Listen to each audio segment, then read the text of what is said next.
Meeple Nation Podcast, Episode 460. Meeple Nation, February 2023 News.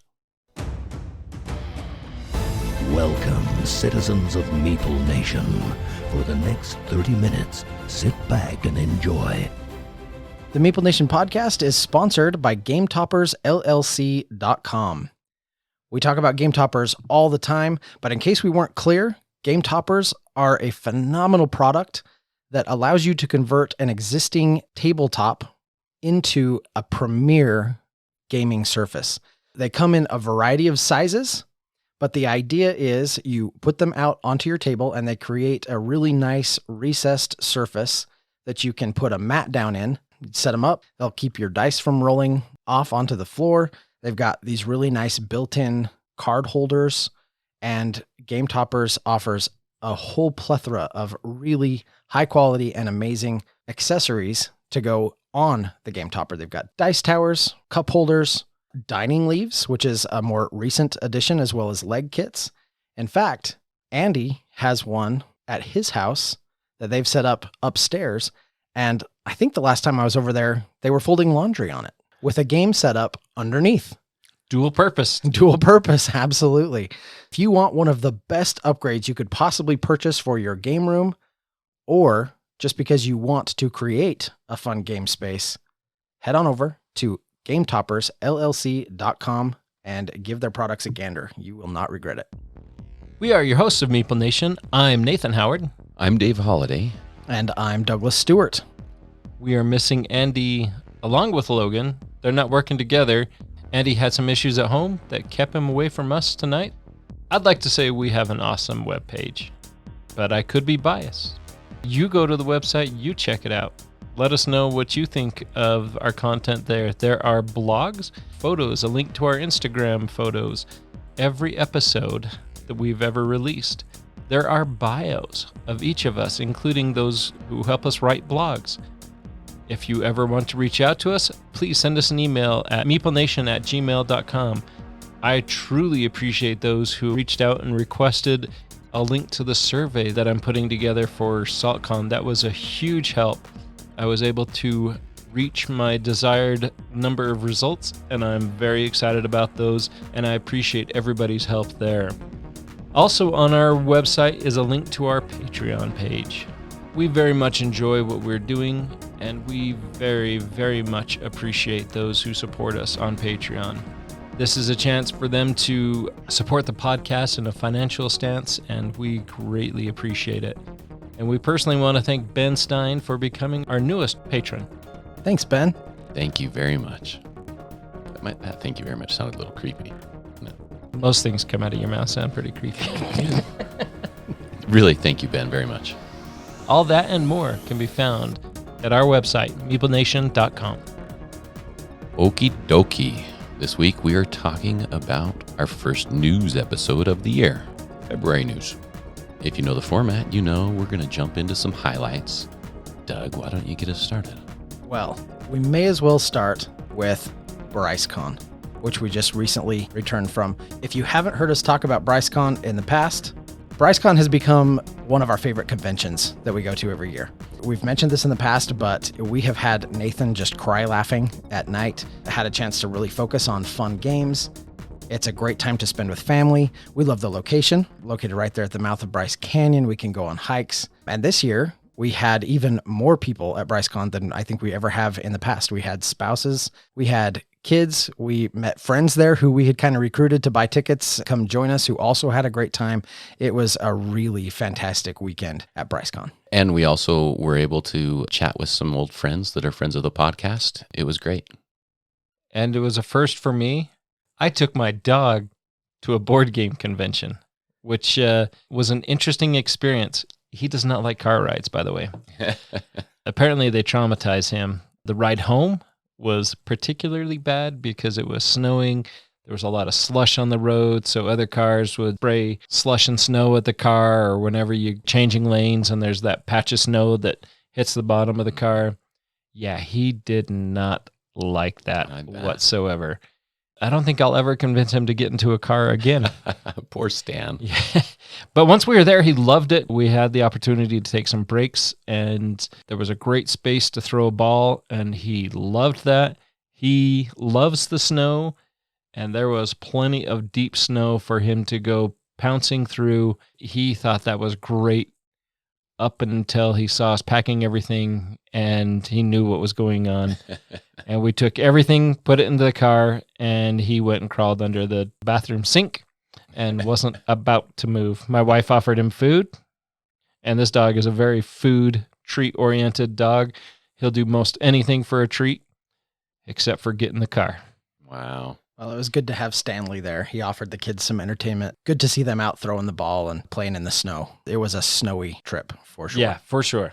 It was also a first that I convinced my wife to go to a game convention. I'm not sure why I chose to talk about the dog first, because I am by far more excited about the fact that my wife went and the fact that she was excited. She was looking forward to it. When it was all done, said she very much liked it and is excited to return. That's awesome. We were excited to see her there. Adrian came with me last year, and she did again this year, and she was really excited to hang out with Cheryl. And Lydia liked it so much last year that she agreed we should bring the whole family. So we did, and everyone had a great time.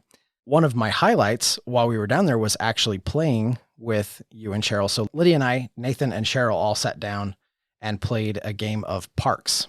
And we had both of the expansions. So we had both the Nightfall and Wildlife expansions mixed in there. That was an incredibly fun game. And what was great about it is I think everybody had a good time, but I think Cheryl in particular really liked that game. Yeah, she did. She was excited that I mentioned that I had it and that we could play it again later, which is kind of odd because she's not always supportive of the number of games I have. She's very supportive of playing games, but not necessarily as supportive as the number of games. There have been a couple of conversations between a couple of the wives telling my wife how lucky she is, but only because of the number of games that I own. Yeah, but then Adrian always tells everybody else, I got other issues. That's what I'm talking about. Yeah, it only pertains to the fact that I don't buy so many games. We've all got issues. Let's move on. But it does bear mentioning, not only did Cheryl enjoy that game, she also thoroughly trounced us at that game. She used a picture-taking strategy. If you're not familiar with Parks, one of the things you can do is spend resources on certain action spots to take pictures, like taking photographs of these national parks. And she used a strategy where she was able to take a bajillion of them, and then she had an end-game scorecard that made them score double. She scored just a ton of points, and there was some glee in her eye. Oh, yeah. As she took that win from us. It was awesome. It started pretty early into the game, too, when she knew. She was like, oh, I got a lot here. And then everybody kept harassing her, like, are you going to leave some pictures for the rest of us? And that was really good. There's nothing that cements a gaming experience like a super positive experience like that. So, oh, yeah, I was really good at that game. Much like she enjoys Patchwork, which is a game that she severely schools me in almost every time. It is a glorious day when I win. I get on the rooftops and shout to the neighbors that I won Patchwork. And both times they told me to get off the roof. Another game that we sat down and played with you and Cheryl, and Richie joined us for that game, was The Hunger. We got to throw the new high stakes expansion in and played that. That's one of those games that I like to play every now and then, and I want to like it more than I do. I do like it. It is good. There are some things that I definitely find highly enjoyable, but it kind of hit me with this last play that I don't know if I love The Hunger.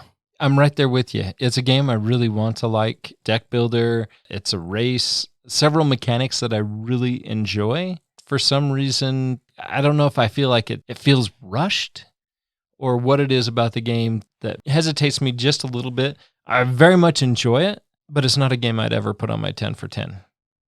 I think I feel the same. I think it's one of those that I'm glad it sits on my shelf. I'm happy to play it once a year, maybe, but I don't know that it'll see a lot more play than that. And it's hard to put your finger on exactly why. And the high stakes expansion I thought was really good. It added some things that I really enjoyed. It added some interesting threats, some new cards. Each round has a unique event.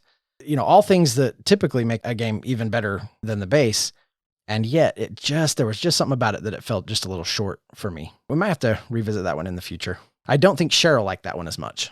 She liked it, but she was definitely not excited. She's not running to play that one again. Something I did learn at BryceCon is none of you guys like randomness in your games. No. It was very evident when I convinced you all to play Ready, Set, Bet and Long Shot, the dice game. I had never seen a more glum group of fellas than when a game that involved any sort of luck. And by any sort of luck, I mean, it's a dice rolling game, how those dice fall. And it's like a rolling right to me, but everybody but me really did not like Ready, Set, Bet or Long Shot, the dice game. I thought the games were great. To be fair, we have to walk this back just a little bit here, okay? Because I agree. Long Shot, I think we all had some struggles with Long Shot. I enjoyed Ready, Set, Bet. I'd play that one again right now if you wanted to play it. I actually did like Ready, Set, Bet quite a bit. Randomness in games it's such a sticky wicket. Sometimes it's done really well, and sometimes it just hoses you over, and you're left just wondering, what could I have done different? What could I have possibly done to have made this a more enjoyable experience? Long Shot left me feeling that way. I couldn't grok it. I understood that it was random. I understood I was supposed to take those random results and try to do something strategic with them. I just couldn't figure out what. And I did not have a great play of Long Shot, but Ready, Set, Bet was great. I really liked it. And I like that Ready, Set, Bet has the app, and the app works so well with it. It has a setup so that somebody can play the house and essentially run the horse race that all the other players are actively placing bets and wagers on. But the app just takes away that whole player's role and is one of those games where that app is just phenomenal. The narrator talking about the horses pulling ahead, giving it that whole feel of what I can only imagine a horse race is like. It's a little fun thing that just makes the game so much better. And then the rules, it says that the house player is to try to imply those things. Unless you're very familiar with the terms and very familiar with phrases to use, you can't really imitate that. But where the app does it, does a phenomenal job of running all those races. That was a game that I very much enjoyed. Talked about racing games in our last few segments. This is one that I wanted to get to the table before we had recorded those. It didn't quite make it. Very excited to get a chance to play those. And I enjoyed them both. I enjoy the randomness in the game and trying to, like you said, Doug, trying to make the most of the results that happen. Cheryl didn't want to play that with me ever again. That's not one I'm going to get her to play. But I enjoyed it. I hope we get the chance to play both of those again to get a better feel for them. I enjoyed both of those, and I was very happy to get that experience with them. Well, I definitely agree with the app. The app was fantastic. And that environment where all the players are sort of frantically trying to place their bets that Ready, Set, Bet creates, I thought was fantastic. It was really neat to see a board game create that kind of, not necessarily anxiety, just sort of excitement at the table. And I thoroughly did enjoy that. Yeah, I really enjoyed that up except for the second round. I had the VIP card that allowed me to still place bets after the third horse had crossed the red line. Normal circumstances, all bets are off at that point. And so I held on to all of my tokens to place my wagers after the third horse crossed that line so I could just take full advantage of the upset of a different horse coming in. Once that first horse had crossed that red line, even before a third horse had crossed that red line, that one horse reached the finish line. And even at that point, I thought, well, it'll just still finish out and say who's in second and third as they cross the finish line. But yeah, no. So I ended that round with all of my betting tokens in my hand. Zero gain. At least you didn't lose it. Yeah, true. So what you're saying is you got hosed by the randomness. I did get hosed by the randomness, and I didn't mind. There it is. I thought that was great. A memory that sticks and one that I can smile at for sure. I was super excited to get the chance at BryceCon to play Andy's copy of The Elder Scrolls V Skyrim, the adventure game. One that we were looking forward to. It was a lot of fun. The first playthrough, we were all thoroughly just, oh my goodness, I can't wait to do this again. We played through it a second time, just the second chapter of the first campaign.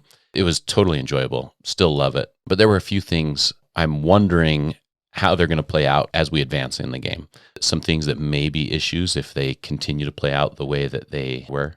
not big enough issues to not enjoy the game. It was awesome. I don't know. A 10-hour play of a game that shouldn't last 10 hours doesn't feel like awesome to me.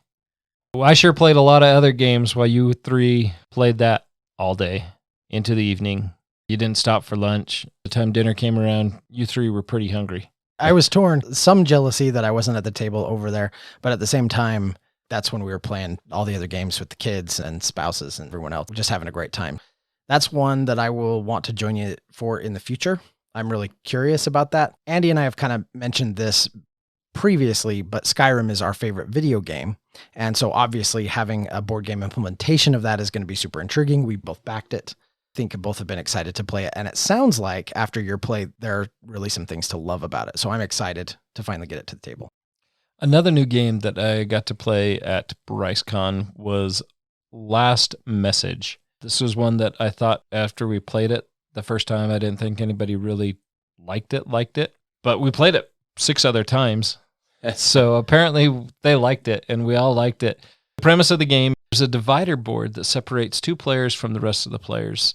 The rest of the players are trying to identify Waldo, essentially. I mean, there's this picture that is 4 placard boards that are put together that is an extremely, extremely busy picture. For example, there's one that's aliens, a western town. There is a caveman environment, well over 150 individuals that are all crammed into this board, along with other board elements that repeat excessively throughout the picture. Other side of the board, you have the victim and the aggressor. The victim and the aggressor have a smaller version of the same image, and the aggressor is going to use a little magnifying glass and highlight one of these individuals and say, "This is me." And then the witness has this dry erase board that has a 3x3 grid, so it's 9 squares. In 30 seconds, that individual is going to frantically try to put down as much detail about the aggressor as they possibly can. They can use words, try to draw the picture, all these combinations, with the exception of things like you can't repeat the same word on all the boxes. You can only write your word once. After you get through frantically writing all this information down, then the aggressor has a chance to cover their tracks. And so what they do is they will pick 5 of those squares and they will erase them. So then you'll hand this dry erase board to your teammates. They will try to decipher what you were saying, what you were drawing, with the huge holes on this board. It was very good times. The first board you give them, obviously, they're not going to get much of anything out of it. Then the next round goes, the same thing happens again, except for this time the aggressor only is going to be able to eliminate 4 squares. As the witness, you're trying to spread that information out. Maybe you're trying to write real big letters so that some of those letters will come through, or some of the images or the drawings will come through. And you're frantically trying to do this in 30 seconds with a dry erase marker. So your stick figure looks more like a Rorschach image. Open it up and what do you see? Because it's not what I drew. It turned out to be a lot of fun. And we went through several people trying to be both the aggressor and the victim, being able to see which side they found was more difficult, which was more enjoyable. Surprisingly enough, the victim was successful all 6 times that we played of correctly identifying the aggressor. One of the ones I did, it was a sloppy stick figure with a guy behind a horse. Doug, your daughter Amberly, was the one that was erasing the boxes, and she looked at that and she's like, "What's that?" I was like, "Well, I know what it is, but nobody else is going to know what it is." And so she chose to leave that there. And Ben, Dave's new son-in-law, was able to identify it super quick. Yeah, really quickly. And I was blown away. I was like, "You got that? Because that's just squiggles." Great party game, great group game. Very glad I picked that up. And that was Last Message. I didn't get a chance to play that with you, but Lydia did. And she liked it so much, she borrowed it from you. So don't let me forget that we have your copy, because she wanted to teach it to the family, but she also wanted to take it to her classroom. She's an art teacher, and she wanted to use some of those gameplay mechanisms and the art that goes into that to help with some of her lessons and to use in the classroom. Yeah, she was pretty excited about that. Yeah, I thought that was really cool. Another game that was a big hit at BryceCon was Lost Cities Roll and Write. This is a game that I'd had on my shelf but hadn't ever pulled it off. Figured this would be a great opportunity, great time to learn this game. And it turned out to be a huge success. That game got played 8 times by a variety of different people. It comes with a little notepad. Cheryl's in a quick hurry to laminate that now because we went through almost half that notepad in one weekend. If you're a fan of Lost Cities, I think this dice version picks up on that theme, picks up on the feel of that very well.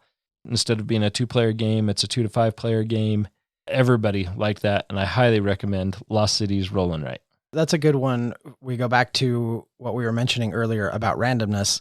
That's a good one that gives you a bunch of random input and lets you try to make the best strategic decision with that randomness.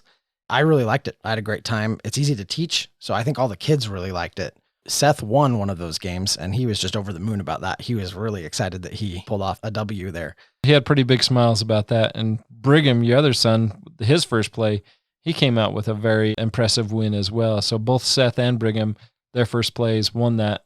And I think Autumn, your other daughter, won one. I don't know if Amber Lee ever won one. I didn't. I did win one. I think I did win one. The first game we played, I had 55 points, and the next highest person had like 140 points. Where did you guys get all these points? What was I doing wrong? But very good, very enjoyable. Very much recommend this game. Another one that we were able to get to the table at BryceCon that I was really excited about was It's a Wonderful World. It's a Wonderful World is a game that I think we all really like and is one that I don't think any of us would say no to playing if it was the game that hit the table. We decided to try the War and Peace expansion, which creates a 6-game campaign. We were also playing this with the Corruption and Ascension expansion, so we had all the content mixed in. But I really enjoyed the campaign mode for this game. It's pretty simple. The campaign, you open up an envelope for each mission, and it introduces some new objectives, changes a couple things with the rules, or just kind of tweaks things just a little bit, gives you some objectives. And then you play essentially a normal game of It's a Wonderful World. And then there are some bonuses and rewards depending on how people play and what they do. We were able to play the first 2 of those, and that's one I'm really looking forward to getting back to the table because I enjoyed both of those quite a bit. Same with me. It's a game I love already, and anytime you're adding somewhat of a campaign mode to something, I'm a big fan. And it added some content, like you said, not much. There wasn't much different, but it was good. The stuff they added, it was really good. So this isn't the campaign that added the third token similar to the Financier and the General? By your looks, I'm going to say no. So that's what I got in the Kickstarter. There's a mini campaign as well that adds a third token, and I can't remember what that token is. So you have that at the end. It adds several new cards. If you like that, I suggest we bust out my copy and play that as well. For sure. I'd love to check that out. My favorite thing about BryceCon this year was you mentioned my son-in-law was there. So Noodles and Beyonce came up to visit. They delivered some news that I'm going to be a grandpa again. Congratulations, Dave. That's awesome. That's way awesome. Yeah, I'm super excited about it. I love being a grandpa. People all the time, they're like, oh, that's going to be so nice. We don't get quite the grandparent experience that most people do because our grandchildren live up in Washington and we don't get to see them very often. So it'll be nice to have a grandchild that's close enough. Yeah, that'll be awesome. Well, congratulations, Grandpa. That's cool. Thanks. So a couple other BryceCon highlights that I'll just throw out really fast. We played a really fun game of Wingspan, and we were able to introduce the new Asian expansion for that. I thoroughly enjoyed those new Asian cards. I think they tweak the game in some fun ways and add some fun cards, some fun birds. The art is amazing as always. Had a really good time playing that. We also had a chance to play Call to Adventure Epic Origins. Logan, Andy, me, and our friend Kyle got that to the table. Every time we get that one out, I forget how much I like it. It's one of those that I know I like it, and then when we play it, I really like this game. That was definitely the experience that we had at BryceCon. That was a really fantastic game, super tight in the scoring, but it also adds sort of a common foe. So you're not only trying to outscore your opponents, but you're also trying to do well enough that you can beat the adversary. We were able to just pull that off by the skin of our teeth. And then the scores were also really tight. I think we were all within about 5 or 6 points of each other. Another new game to me was Dale of Merchants. Richie had his copy there. He didn't have the base game, but some of the expansions that are playable without the base game. I won this game, but I don't really feel like I won this game because I just happened to do things quicker than everybody else. It didn't really feel like a strategic game that I'd won. It felt like a happen chance I won. But want to give that another try for sure, maybe with some different cards. Animals that we were playing with, there was one animal type, very much had some take that elements. None of us that were playing, in fact, most of us in our group are really not big fans of the take that element. I guess we're too sensitive. And then another game I got to play for the first time was a game called Ransom Notes. It's a party style game, tongue-in-cheek humor with it. You have a little magnetic board with a selection of little magnetic pieces that are similar to like you'd cut out of a magazine to make a ransom note. Presented with a question, you're a greeter at Walmart and you have to refuse some customer entrance. Everybody has to put together their note. Some of them very quickly get out of control and become very much, I guess we'll say tongue-in-cheek. But some of them were very humorous. Some of us were able to put together some very unique stories that were written in our ransom notes. There was quite a bit of humor and fun had over that game. If you've listened to the podcast long, you know that I don't love the party game. But this one can generate a lot of laughs. Fairly quick game. And the thing about it is you can play it as long or as short as you want. But the idea with this one is just get people laughing, and it does a pretty good job with that. Nathan, you mentioned some of them were just impressive because you have a time limit. It tells you to dip your hand in and take 3 pinches of these magnetic words. Everybody has different words, and you're all supposed to be coming up with a message that meets that prompt. The creativity, trying to, I don't have exactly the words that I want, and so you just come up with something as good as you can, and it gets quite funny. Sometimes extremely impressive. There were some great stories told on a little magnetic board. And the final game I want to talk about is a trick-taking game that I got to play called Time Chase. I'm a fan of trick-taking games. We got a chance to play with our friend Brent, one of the original hosts of Meeple Nation. This is a time-traveling trick-taking game, which is very interesting. There's 9 time zones or time periods that you're going to be playing in, and you're going to be playing a trick in each of these time periods. So once one player wins a trick, then we go on to the next time period. But after each trick is won, during the next round, you have some time crystals that will allow you to either jump back in time or forward in time to try to change the results of a previous trick that had been won. The variant of the game allows you to play the tricks in different orders. So you shuffle up the 9 time eras. Everybody bounces to the current time, and then you have the chance to jump to the other times. So, Doug, we played this with your wife, Lydia. It was an interesting game, one that I actually really enjoyed. So if you go to a different time zone, you have to go back, and if you still have in your hand the original lead color, you still have to play that color. However, if you have a higher of that lead color, you can play that, claim that trick. If you have a trump color that will trump that trick, you can do that. Or if you go all the way back to the beginning of time, you can actually replace the trump color with a color of your choice, and then from there, try to jump between different time zones and affect those tricks. But the game is won when one player has claimed 3 tricks in 3 different time periods, or you reach the 9th time period, and then you try to evaluate who has won the most tricks at that time. And if it's tied, then you go back to who won the earliest time period trick. Very unique, enjoyable. Doesn't have enough time crystals in it to maintain its 6-player player count, so we had to use dinosaurs from Draftosaurus, which I thought was fitting. I announced that you could only use those when you traveled back to the earlier time periods. Time Chase was a great game, plays up to 6 players, very unique twist on a trick-taking game. That sounds like one I would really like to try. Base trick-taking games usually struggle with if they're fairly straightforward, but any of these games that sort of add a twist on that trick-taking mechanism, I find really fascinating. I'd like to sit down and teach me this one sometime. I think you'll like it. I really like trick-taking games, so I'm always anxious to play them. Well, I think that kind of sums up our take on BryceCon. kind of took the whole episode, but we talked about several new games, new experiences. So there's a couple other things that I would like to talk about, but is there anything that you guys have on your hot plate before we move on? Outside of BryceCon, one of my highlights was that I got to teach Andy and Richie A Feast for Odin. They both really liked it, as I knew they would, because it's just a fantastic game. Anytime I can get that one to the table is a win. I felt bad that you weren't able to make it that night, Nathan.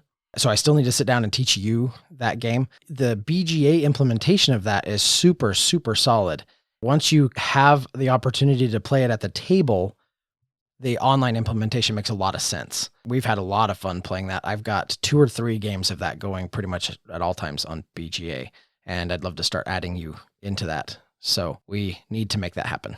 I love A Feast for Odin. It's also quickly rising in my ranks of faves. And so I'm glad that you've been starting and doing those games online, because I'm having I'm really enjoying those. Well, this episode, I always like to talk about my new year game goals and my past year game goals, and my appreciation for you guys amongst other people who I maybe strong arm, force, beg, plead, guilt into playing some of these games with me. My goals that I set for 2022 were I wanted to play 150 games with my wife, Cheryl, 40 new games to me, 10 specific games one time, 10 specific games 10 times, 30 games organically 10 times. And by organically, I mean games that were highlights throughout the year, and then we just naturally played those 10 times. And then I had a goal of playing 500 games in the year, and then I wanted to play 10 games of Carcassonne, revisit a classic game. 2 days before the year ended, with the help of Andy and Dave, we were able to finish off Seafall, which was the last game on my list, which is a game that Andy did not enjoy at all. I'm gonna say at all. I'm pretty sure that's a true statement. He's not here to defend that statement, but I don't think he's going to have any issue with my choice of words for him. That is a true statement, or I will eat my socks. Yeah. Dave and I, on the other hand, very much enjoyed this game. It is a fantastic game. It really is. I joined you for one game of that over the holiday break. Wanted to put the whole shoulder devil, shoulder angel debate to rest. I had Nathan convincing me it was a game I was going to love. I had Andy convincing me it was a game I wasn't going to like. I don't know who was the angel and who was the devil, but I think Andy kind of came out on top there. It hit at a really busy time. You guys were trying to push through it, and I wasn't really able to make the time. So I didn't hate the game, but I also didn't like it enough to sacrifice the other things going on in my life to come and play. Right. And you're jumping in the middle of a story-driven campaign game. The rules allow for that, but the experience is definitely hindered when that happens. Yeah, it did a lot of things that I thought were really interesting and some other things that I couldn't quite figure out. It was interesting. So for the year 2022, my final play count was I played 1,266 games, which far exceeded my 500 count. With my wife alone, I played 685 games. Wow. Which was huge for me, something I was way excited about and very much enjoyed. I did get to play 40 new games to me. I did get my 10x1, my 10x10, my 30x10. As far as Carcassonne goes, because that was a game I was able to convince my wife to play and something that she enjoys playing. We played Carcassonne 39 times last year. And I had 2 games that I played 100 times last year, one of which was Can't Stop. It's an easy, quick game. The second one was Shifting Stones. 3 games that I played over 50 times, Patchwork, The Crew, most of which I played with you, Dave, and I've played several with both of you, Dave and Doug. I've also played Butterfly, which was a new game to me this year. Played several of those with our friend Trent Howell. And then going over my list, 31 games that I played 10 times, 46 games that I had played at least 5 times each. I played a total of 204 different games. 113 of those were new to me. In the year 2022, I played games on 244 different days. That seems like a lot. Maybe I have some issues. I don't know if that's I don't know whether I should be no. proud of that or if that's a sad fact.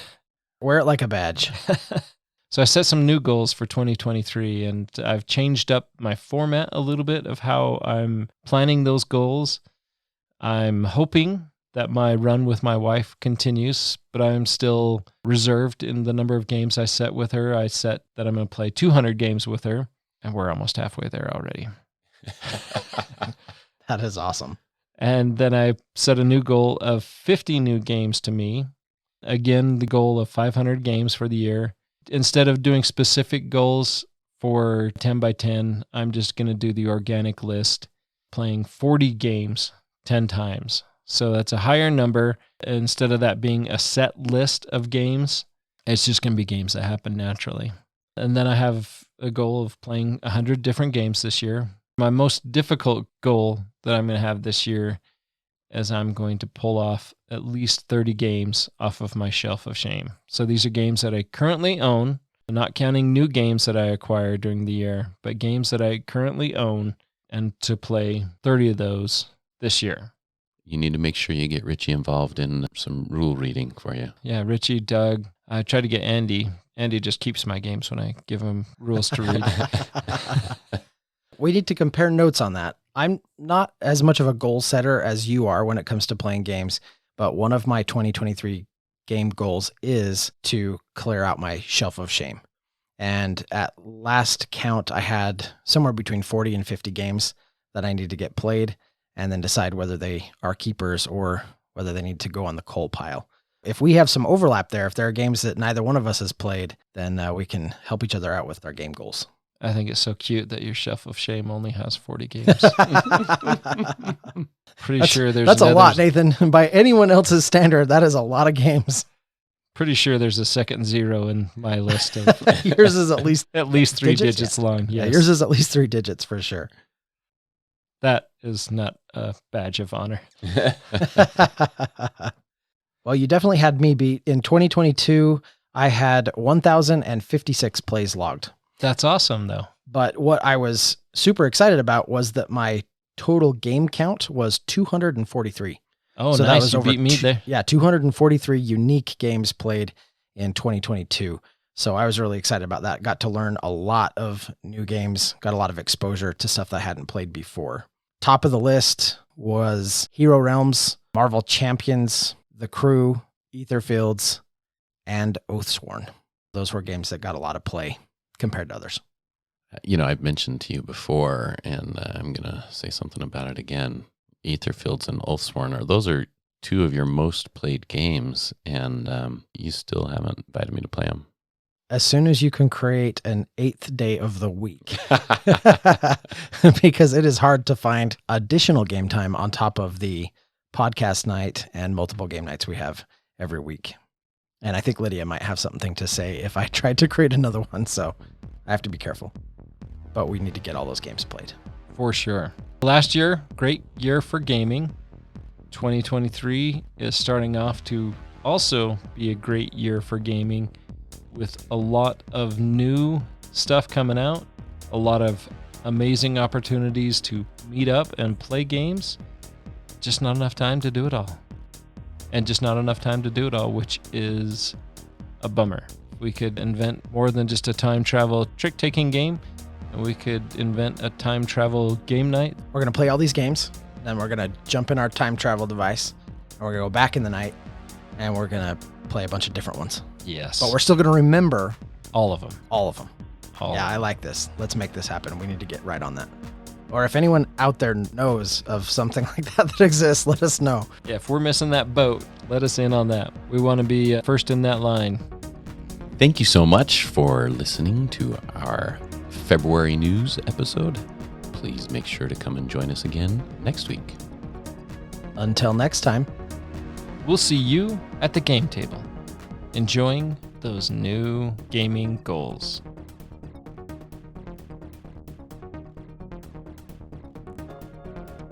As always, we want to thank you for listening.